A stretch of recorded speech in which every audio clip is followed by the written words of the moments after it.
Hi guys, how are you? Welcome back to the channel. Thanks for checking out the video. I'm just going to take you through my Adidas collection, my kind of more recent Adidas collection gloves I've been wearing, my thoughts on kind of the different latexes. I have some of the 1.0 and 2.0 here, what I liked, what I didn't like, what I changed, what I hope Adidas to kind of do with their next range in the future, and the differences between the different models. So thanks for checking it out, as I said, and check out my other videos too. I usually do kind of more collection kind of stuff, but I'm doing more individual kind of things now, so be sure to check them out. So I suppose I'd start off with the gloves I've worn the most in this collection, the URG 1.0 in the black and red colorway, the hybrid version. I absolutely love these gloves. I've worn them in 5 games exactly to give you an idea of the durability. I wear my match gloves in warm-ups as well, so that's exactly how much I've worn them for 5 games. I've gone on really well with them. I have no complaints, but people do have their kind of questions over the 1.0 durability wise. Obviously, durability is kind of relevant to you as a person. You know, if you want your gloves to last for 20 games, these obviously aren't the gloves for you. But for me, I'm looking for top performance. If that only lasts for 4 games, it only lasts for 4 games. I don't mind buying new gloves again. But I think they're actually quite durable. I've often referenced in the past that I think the 1.0 is more durable than the 2.0. And again, durability can mean different things to different people. So the 2.0 I have here in the negative cut, I think that would only be at match level for me for like 1 game. I think it's such a crap latex, and then it just dies a death. Whereas these were at top quality for 4 games, and then on the fifth one, I did notice a little bit of a deterioration in performance. So I have these retired now, and I'll be moving on to a new pair. But again, for me, that's absolutely fine, you know. And for durability, for some people, would be this kind of stuff here, scuffs on the latex. I don't think they're too bad for that. If you have good technique and stuff getting up off the ground, I think you can handle these gloves. But if you're a keeper who maybe plays on poor quality pitches and stuff, they will tear. You know, there's no point in denying it. But I think durability wise that they're actually okay. I don't mind these kind of scuffs coming on the latex. They don't particularly bother me. But it obviously will for some people. This here obviously is a bit of an eyesore. It actually happened when I came out for kind of a 50-50, and I got a stud here and it just peeled away. It was so small at the start and then just kind of came more and more as I wore them. But you know, that's the joys of it really, I suppose. But I thought the gloves are immense. I've worn these in, as I said, 5 games, and quality wise they were top notch.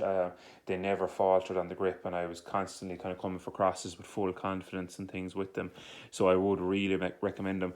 Obviously, I always talk about things I would like to change and what Adidas could maybe do better, or any other brand.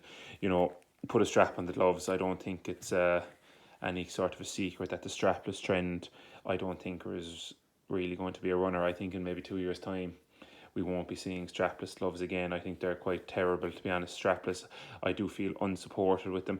I've given them a go in this glove here in training, and I think it's just terrible. I really can't get the grips with it. I find it actually even moves on my hand up and down, kind of like this, and I go to kind of fix them, and it just doesn't kind of sit right, and it's just not very satisfying on your hand. So I think it's a massive mistake. Again, though, I am buying the gloves all the time, so they're probably selling off the shelves, and I'm putting a strap from the older range on them. So I've obviously worn these with a strap on in every game I've played. I borrowed a pair from last year's range, the straps, took them off. It actually works really well if you have 2 pairs of these gloves in the 1.0 or 2.0. They obviously have the kind of Velcro thing here to stick or to attach them to the older range when it was removable, or you could wear it.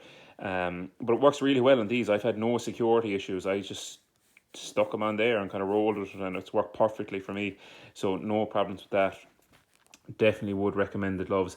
I liked everything about them except for the strapless, I suppose, kind of feel here.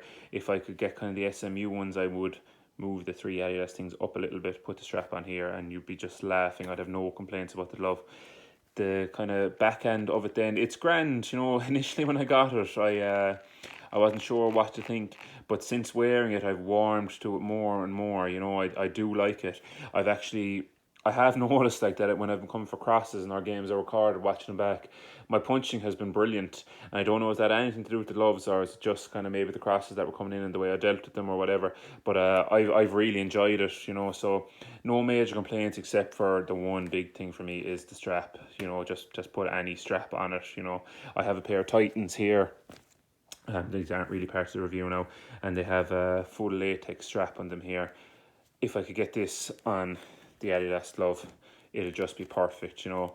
I've actually got my hands on a pair of Alexander Nubel's SMUs. They're not mine, but I've tried them on and stuff, and the differences are really nice, you know. I would love if they would bring this glove out in, you'd see the cut that Kevin Trapp had previously been wearing and Nubel wears. It's like the hybrid, but it's more of a flat palm, and there's no kind of embossing on the latex here. It's the older model like this one now here in this colorway even, but it's so nice. So hopefully, as I said, Adidas start bringing out more of those kind of SMUs, because the quality of that was just incredible.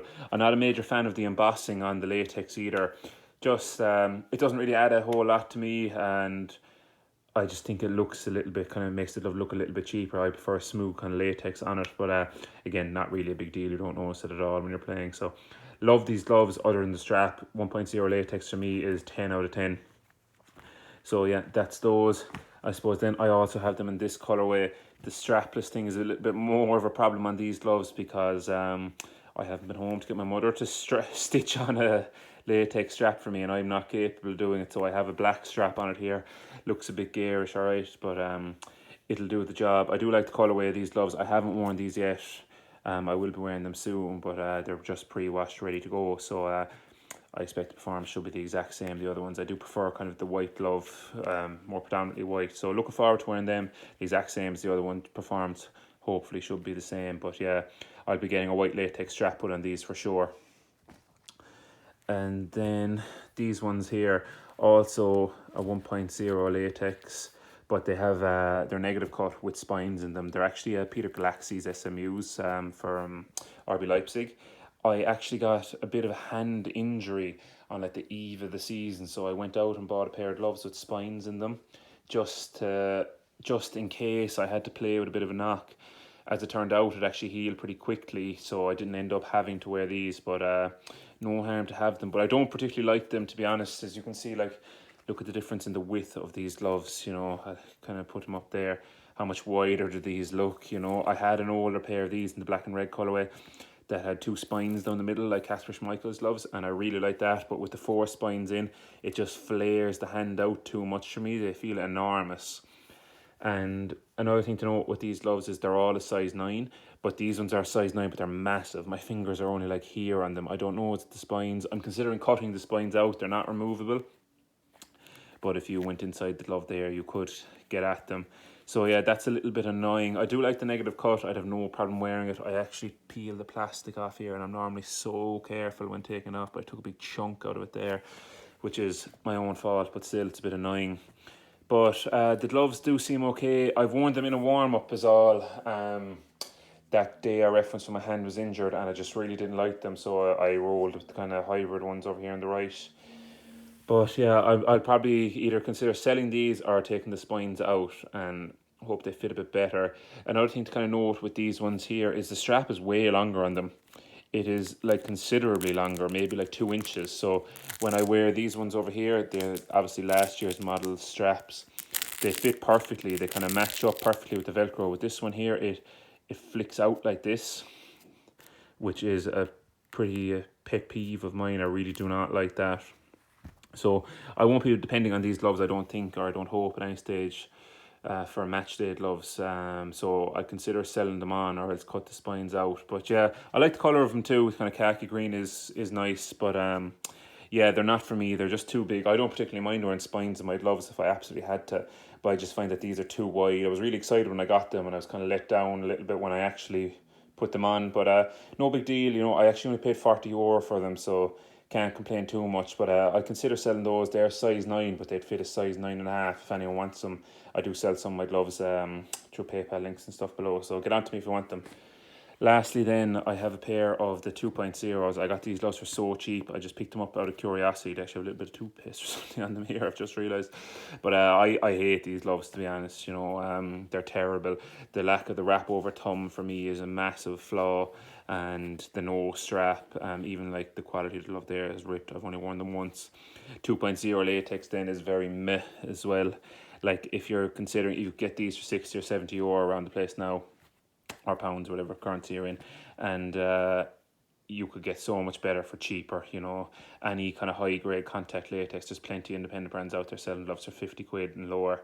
much better. You know, I really would not recommend buying this glove. I don't say that about too many gloves. I find most gloves are good. There's just one or two things that I would change about them. I think these are terrible gloves. I don't like the fingers here on the meter. I find my fingers are kind of exposed. I think the fit is terrible when they're on my wrist. As I mentioned earlier, I find they actually are moving. I was watching a video of Aaron Ramsdale training the other day, and his strapless gloves, I could see him constantly adjusting his wrists, you know, in his Sheffield United training. So I just don't think these are a runner for anyone, really. I know there is some keepers out there wearing them strapless, but I just think it's terrible, you know. And I very rarely have many negative things to say about gloves that I put in a review, but these are probably one of the worst I've ever worn. I thought the 2.0 latex was okay, like, you know, but for the price you're paying for it, I would expect a lot better, an awful lot better. And then, like, to not even bother wrapping over the thumb there, I just think it makes the whole glove look kind of cheap. So I definitely recommend staying away from these. But if you are a keeper who's pretty serious about your kind of goalkeeping, I would recommend having a crack off the 1.0 latex. I absolutely loved it, but obviously there are downsides to it. If you're looking for a glove that lasts you a long time, probably stay away from it. Or if you're playing on kind of poor pitches and stuff, there's nothing you can do about it. Sometimes they are just going to scuff up, but I'm kind of a position where I'm playing on relatively decent pitches where I can kind of handle the bumps and bruises that are going to come to the gloves. They're not too bad. And if you're playing on AstroTurf, these definitely aren't the gloves. I imagine one kind of slide of your hand, one bit of poor technique, and these gloves are ruined for you. But all in all, I love them, but they're definitely not for everyone. If any questions or anything, put them in the comments below. I'll do my best to get back to you. Thanks a million.